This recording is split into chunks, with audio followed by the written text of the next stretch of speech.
The former Texas congressman and current Republican presidential candidate Will Hurd just announced he has reached the donor threshold for next week's presidential debate. Earlier today, though, Kaylee and I spoke with Hurd about the border, the frontrunner, and the RNC's required pledge to support the eventual Republican nominee. Here's what he had to say.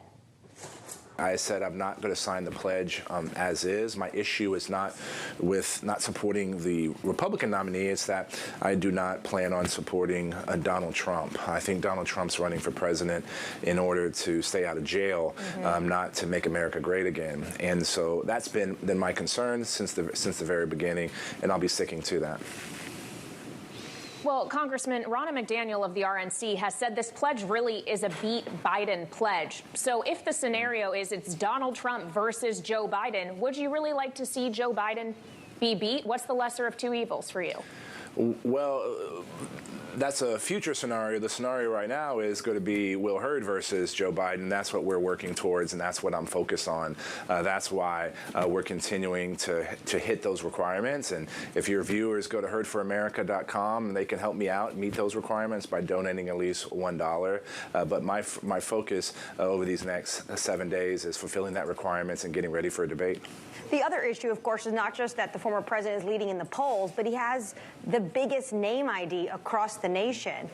Name ID that I know that you're still trying to get that recognition for. If you don't make the debate, how are you going to move the needle to try to get that national recognition?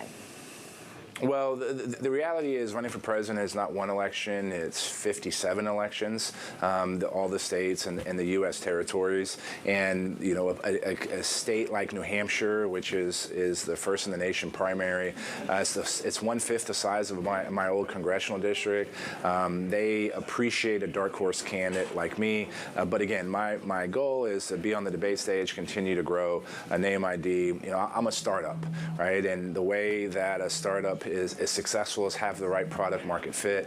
That starts by understanding who your customers are and who your customers aren't, being able to live off the land and have a level of simplicity within your organization in order for you to scale. I do want to ask you, though, what you expect to see on that debate stage. We're now seeing trove of documents. The New York Times is just reporting about Ron DeSantis' team and what their advice to the governor of Florida is take a sledgehammer against Mr. Ramaswamy and to defend Donald Trump. Why are none of your colleagues willing to say what you're willing to say, to hit the man that is directly in front of them? If politics was a sport, why are they playing for the main individual they're up against?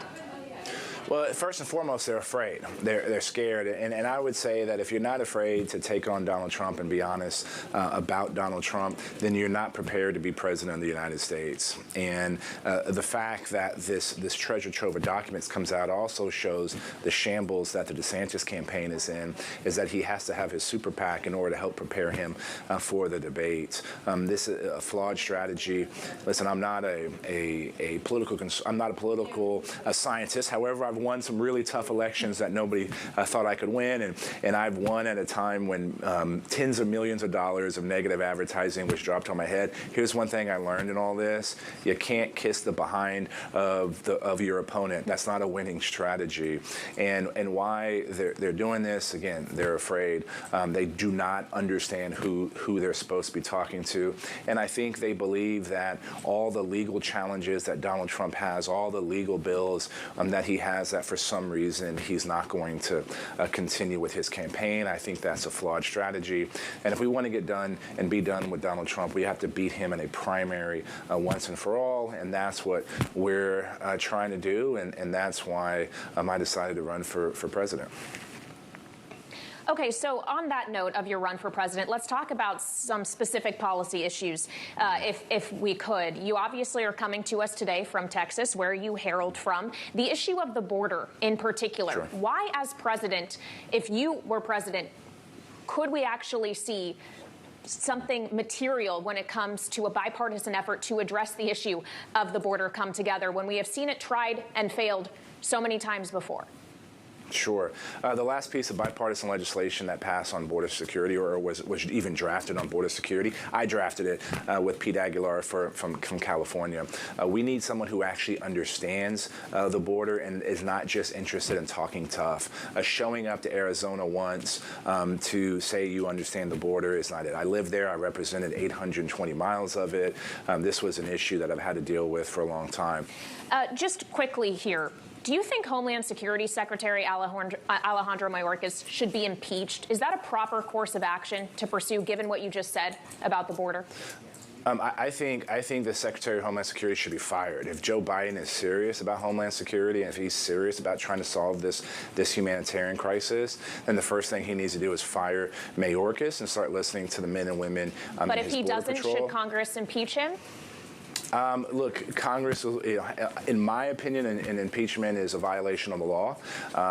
Is there laws that are not being enforced? I can make an argument that the way they're treating all asylum seekers, anybody coming to the country as an asylum seeker, but I think the right course of action right now is for Congress to be working together on what a plan is, and I think Joe Biden should fire Mayorkas and start over in order to show that he recognizes and accepts that this is a humanitarian crisis. Anybody who thinks that we have operational control of our border right now in this moment in time is absolutely wrong, and that's what he said at his latest hearing. The people that have operational control of the border are the drug trafficking organizations and the human smugglers in Mexico. You mentioned China a lot in this interview. President Biden recently said China's a ticking time bomb, and he also said that during difficult economic times, China could do bad things. You spent years in Pakistan. You spent years at the CIA as a CIA officer. Do you agree with the president? Well, I believe that the Chinese government is the biggest existential threat to the United States of America, and they're trying to surpass the United States of America as the global superpower. Why should, and I would say a lot, this is probably one of the few bipartisan issues in Washington, D.C., where Republicans and Democrats agree with the philosophy. And this is not my opinion that the Chinese government is trying to surpass the United States of America. This is what they say about themselves in English since at least 2015.